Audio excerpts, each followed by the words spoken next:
თანაშემწის მოადგილე რა უდურებაა. ოფიციალურ საკმაოდ მაღალი თანამდებობაა სახელმწიფო. თანაშემწე და იმის მოადგილე კიდე არ ვიცი. პირი, რომელთან შეხვედრაც ქართულმა ოცნებამ 6 თვიანი მცდელობის შემდეგ ძლივს მოახერხა სწორედ სახელმწიფო მდივნის თანაშემწის მოადგილეა. წლების წინ კახაკალაძე ამ თანამდებობას აუგად მოიხსენიებდა და მის სიტყვებსაც არაფრად თვლიდა. დღეს კი სახელმწიფო მდივნის თანაშემწის მოადგილესთან შეხვედრას ამერიკასთან ურთიერთობის დალაგების დასტურად იყენებენ. შეხვედრა ვაშინგტონში გაიმართა. ამერიკელ მაღალჩინოსანს ლევან დავითაშვილი შეხვდა და ინფორმაციაც მისმა სამინისტრომ გაავრცელა. რაზე მოუწია მას საუბარი დახურულ კარს მიღმა არავინ იცის. კახაკალაძე კი დღეს ვერაფერს ამბობს, სავარაუდოდ ძველი უხერხულობის გამო.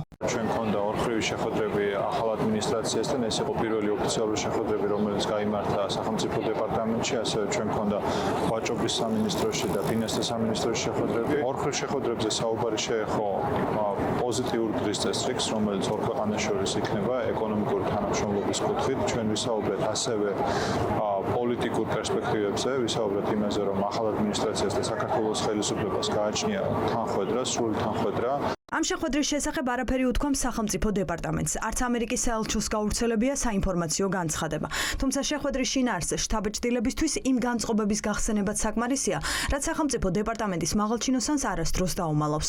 ჯოშუა ჰაკი ერთ-ერთია მათ შორის, ვინც ტრამპის ადმინისტრაციას არ შეუცვლია. ის ბაიდენის პრეზიდენტობის დროსაც ამ თანამდებობას იკავებდა, იყო თბილისშიც და იცის საქართველოს მოვლენები. გასულ წელს ჯოშუა ჰაკი ოცნებას რუსული კანონის გამო აკრიტიკებდა, გამოხატვის თავისუფლების შეზღუდვის გამო საყვედურობდა და დეზინფორმაციის გავრცელებაში ადანაშაულებდა.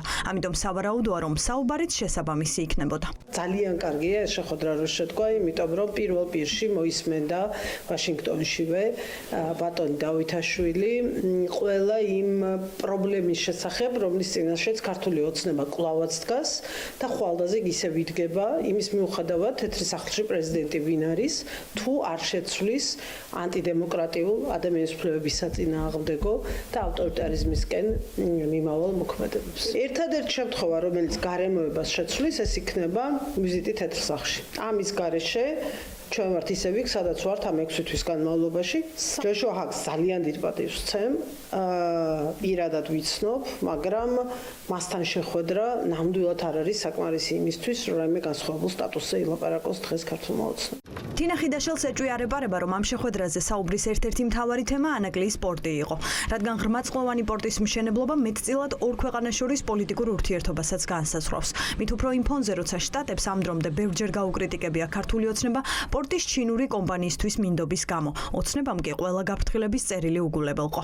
იმ ფონზე, რაც დღეს ხდება ყირიმთან დაკავშირებით, როდესაც ჩავს ზღვაზე სულ უფრო და უფრო როგორც ჩანს, არ ვიცი, სულ უფრო და უფრო მცირდება სივრცე დასავლური გავლენის და იზრდება სივრცე რუსული გავლენის, რა თქმა უნდა, შავი ზღვის ის ნაწილები, რომელიც ამ წუთას თავისუფალია პირდაპირ გავლენის განმსვეთის, დღეს კიდევ უფრო მეტად მნიშვნელოვანი გახდა ანაკლია, ვიდრე ეს იყო მაგალითად 1 თვის წინ ან 3 თვის წინ. არადა ქართული ოცნება ამბობს, რომ ეს ღირსშესანიშნავი ვიზიტია. ასე ამ შეხვედრას გია ვოლსკი აფასებს. ივანიშვილის პარტია სურს აუდიენცია ურთიერთობის განახლების საწყისად წარმოაჩინოს, თუმცა ამის რესურსს ოპოზიცია ვერ ხედავს. მათი არგუმენტი ასეთია: შტატები პარტნიორებს ანტიდემოკრატიულ პოლიტიკას არ პატიობს და 30 წლიანი ურთიერთობის რადიკალურ ნიშნულზე დაყვანის პასუხისმგებლობას ოცნება ვერ გაექცევა. დარწმუნებული ვარ, რომ ძალიან ბევრი ექნებოდათ სასაუბრო ამერიკულ მხარეს იმ მოლოდინებთან დაკავშირებით, რომელიც დღეს არსებობს, იმიტომ რომ რეალურად სულ მალე რამდენიმე თვეში ახალი რეალობის წინაშე იქნება საქართველოს და ამერიკის შეერთებული შტატების ურთიერთობები და დარწმუნებული ვარ, რომ მათ შორის არალეგიტიმური ხელისუფლების წარმომადგენლების აზრი როგორ აპირებენ, რომ გაუმკლავდნენ ამ ახალ რეალობებს, საინტერესოა ჩვენი ამერიკელი მეგობრებისთვის. ამერიკის შეერთებული შტატების და საქართველოს ურთიერთობები ეფუძნება ძალიან კონკრეტულ პრინციპებს და ეს განსაზღვრული იყო წლების განმავლობაში, ხო? უპირობო არაფერი არ არის და ჩვენ მოვისმინეთ, ვნახეთ და მოქმედებაშიც ვნახეთ ის უაღრესად კრიტიკული დამოკიდებულება, რაც ამერიკის შეერთებული შტატების დარწმუნებული ვარ, რომ საქართველოს საკითხი გადადებული გვერდით არ იქნება.